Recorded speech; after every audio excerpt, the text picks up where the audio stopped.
box. So after my husband said that, it all kind of fell away, and I was like, oh, what do I believe? Where do I go? I don't know what to do. I don't know what to trust. And I started just really being skeptical and not trusting anything that I had been reading or learning. And it was really hard. And I don't remember exactly how this happened, but I think I wanted to watch the show The Chosen because it had Mary Magdalene at that point.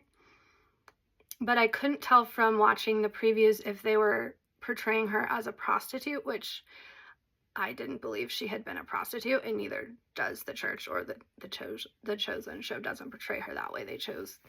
They show her that she had 7 demons, but not anything about prostitution. But anyways, I avoided that show because I didn't want to see a misrepresentation of Mary Magdalene, because I had completely fallen in love with Mary Magdalene through the New Age and the Sophia Code and everything else. And I watched the documentary of Jonathan Roumie doing the show The Chosen.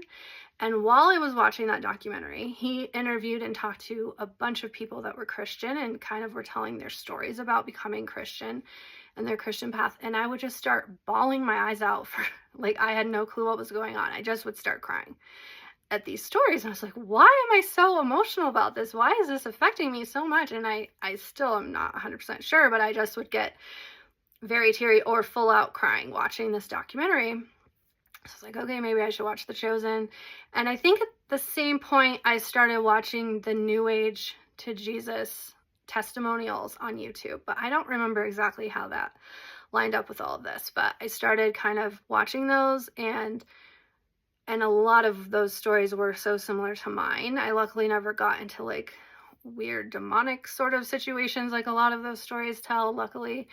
I think because I was just always wary of real spell work and certain meditations and journeying, that all I just was too wary of for me to ever go down that path. But anyways, so those stories really resonated with me, and particularly when they started talking about channeled material and how the channel material, if it was Jesus, he wouldn't be saying his message in a way that points you away from the Bible or Christianity, that if it was Jesus, it would be that truth. And I never believed in the Bible or Christianity, so I was like, well, that didn't matter to me reading those channeled books, because I didn't necessarily believe the message of the Bible or Jesus.